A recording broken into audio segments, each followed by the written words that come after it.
Ladies and gentlemans, I am your planetary defense commander, Star-Lord New Thor 7 the T, and I've got about 40 hours left in my monthly fundraiser with only $810 to raise because y'all are so incredible.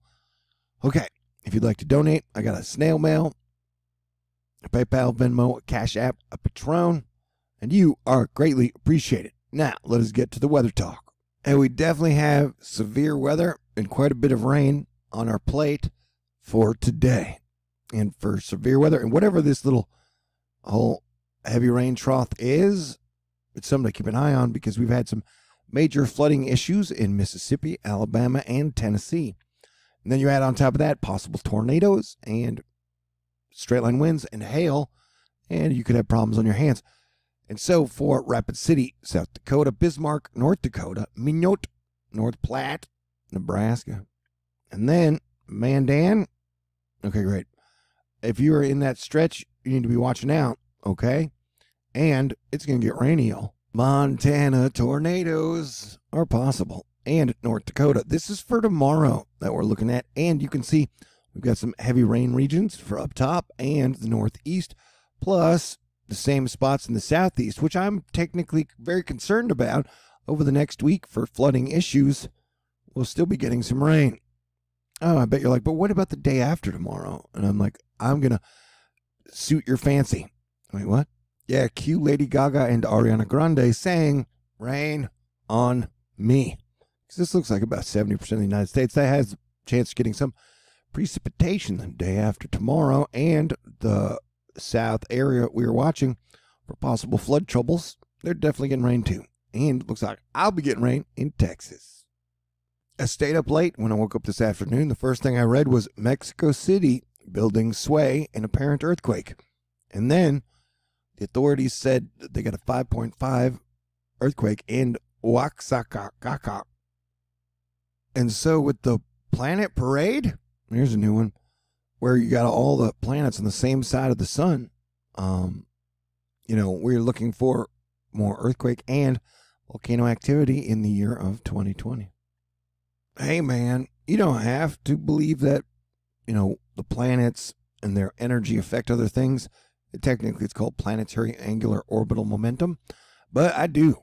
And so, with so much imbalance in our solar system and all these planets being bunched up, they're affecting each other because everything is connected. And it's the solar system is a pretty magical, mysterious place. God works in mysterious, wonderful ways. But 2020 is kind of scary. Asterisk.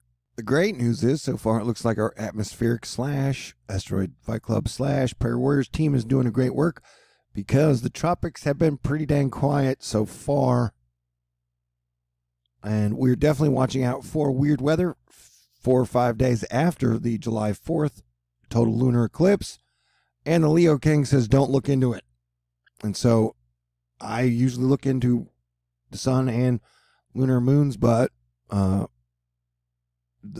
I would agree with him that, like, whatever reason, there's just some weird mojo voodoo behind this lunar eclipse coming that all of America will be able to see, except for you, Alaska, lower 48s, and Canada, and South America, and Central America. So I'm just saying, yeah, dude, I don't know. I got a weird feeling about this eclipse, man. The Schumann resonance energy has been off the charts for days, pretty much all of July and, a few days leading up to it. We got a pretty decent storm heading through Horry County, which is a place for hoary people. I don't even know. Oh, anyway, this is the Carolinas. And like I said, we've got our eye on the south because you guys are going to be getting a lot of precipitation. And Nathan the Nerd is keeping an eye on the weird situation with the Florida low that we've been watching for a while now. And it kind of takes place somewhere near the window we have been talking about. As you know, a few days ago, the GFS was making a storm similar to Barry. First off, I know it's past 10 days GFS, but we're talking about it regardless. And it's kind of interesting and worth mentioning. Well, now the GFS, as it come out through Florida, dipped south in the Gulf, and then hit Louisiana. Way too familiar.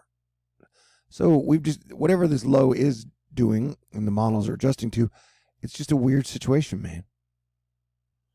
he was talking about the 06Z model.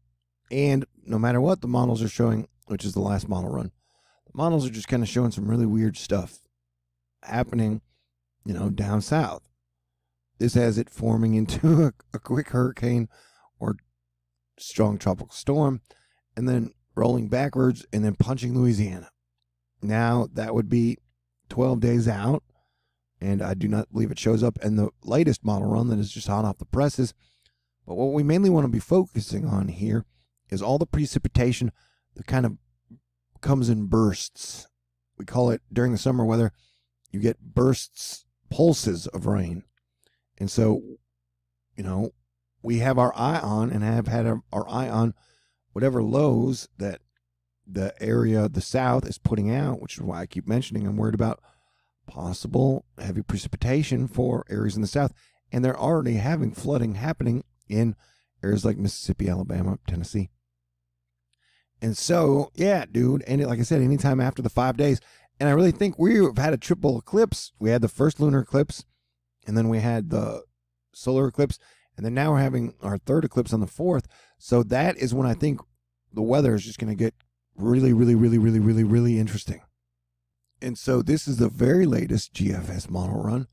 And I just want you to know, not only the lows and the areas, but watch how pretty much the weather all around the south is really weird.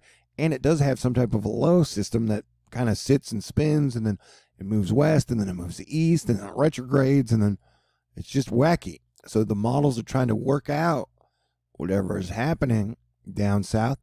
And, well, atmospheric defense team is trying to give us the best option, I imagine. Smoke them if you got them either way. Are you watching? See? So, I mean, it's going to be a pretty wet situation, and it has a low that just kind of sits and hovers and spins and does really weird stuff around the 14th. And so, we got 12 days to watch and monitor it. I'm not putting out any full-fledged red alerts, other than we have our super red alert for the 4th of July eclipse and then 5 days after. And technically, all of 2020 is a super red alert. But at this point, I do not have a specific spot other than the south and the east for flooding and problems, So, that's, it's interesting. Life is interesting. And so, on the 30th, we had our Jupiter-Pluto conjunction, which we're on the lookout for other things over the next week. And then we had Saturn retrograding back into Capricorn on the 1st. And so for like 72 hours, it felt like I was stuck in the DMV with death and Hades for 72 hours. And all I wanted to do was drive, and I don't have a car. And so I was really miserable and depressed for like 3 days. But last night I had a dream, and Kitty Pryde, a member of the X-Men, called me Planetary Defense Commander to my face, and somehow that cheered me up. And so I have busted out of my funk, and it looks like you guys are getting some storms and weather as well. So I just want to say thank you to everybody. No matter what, like 2020 has just been a bit of a shit show. A toxic WTF fest. And so we do have a hurricane that's supposed to be spinning up down in the Pacific by Mexico, and with pretty much constant volcano eruptions coming out of Popocatépetl. And then we had the 7 earthquake, and then the 5.5 today that had buildings swaying. And these days I don't trust any government data, and if they're going to put out data, they're always going to make it seem less scary than it is, in my opinion. You can let politics screw up your belief if you want to. Anyhow, and so, I don't know, I mean, a 5.5 making building sway seems weird. Anyhow, Dutch Sense, who does excellent work on earthquakes, has us watching out for the West Coast earthquake activity. And so technically, I think he called the 5.5. You had some activity down in Chile, and we are keeping an eye on it. I think at some point, earthquakes will be the headline story for 1 month. I don't know if it's going to be July, though. We shall see. Hey, did I mention I was having a fundraiser? Oh, we're looking at precipitation over the next 48 hours. And so, you can see where the red is. That is where they're guessing that Reed Timmer and the Dominator will be. Watching out for tornadoes and such. This is just a guesstimate of where to watch out for flooding over the next week, but I think this area is going to get a lot more rain than models are suggesting, though North Dakota, South Dakota, you guys need to be watching out, and the Canada. Wildfire danger is lit and legit, especially with fireworks season upon us, you know. Meredith Garofalo is telling us, hey, look, water spout off the Florida beach. There's weird stuff happening. All the wildfires in Siberia are still really weird. And usually they blame wildfires on like homeless people or people trying to do some weird baby reveal. But I'm wondering what is causing all these fires up in Siberia? Volcanoes, probably. That would be my guess.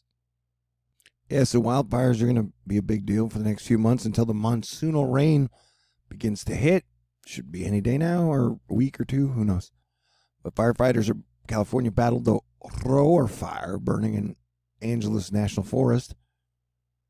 It grew to be 400 acres destroyed. All right, I'm going to try and keep this short because I like to rat-a-tat-tat out the videos during the last 48 hours of my fundraiser. And I only got $810 left to raise. You guys are so good to me. I love y'all. And I'm pretty sure I'll be working my butt off all of July. I think I put out a record number of videos last month. And I'll try to keep that pace up because these are very interesting times for sure. But if you'd like to donate, like I said, I got a snail mail, PayPal, Venmo, Cash App, Patron. $810 left to go. And I have to say thank you to all of Asteroid Fight Club and specifically JL, David, Deanna, Scott, Lisa, Daryl, Brian, Veronica, KJ, Matthew, KRZ, Glenda, Max, Arnica, Stephanie, Light Soul, Dan, Marlita, Susan, Summer, Wagon Breath, SD, Jessica, Darlene, John, Angie, Athena, Isaiah, Avery, the Texas Angel, Ellie, Maga's Gentle Giant, and Cody. You guys make me feel very appreciated, and so I will do what I can to bring you guys great and pertinent information with jokes in between wherever I can, because Lord knows anyone who is keeping a sense of humor through the apocalyptic madness we know as 2020 is good people in my book. And so please, everybody stay cool. Let's have a safe July 4th weekend, although we know it's definitely going to be weird and it's going to be interesting. I'm pretty sure July is going to be a super weird, interesting month. And this is a giant bird carrying a giant shark. Look at that beautiful wingspan. All right. So everybody stay cool. I love you. God bless everyone. I super appreciate you. And I will talk to y'all soon. Peace out. Hit the button, baby.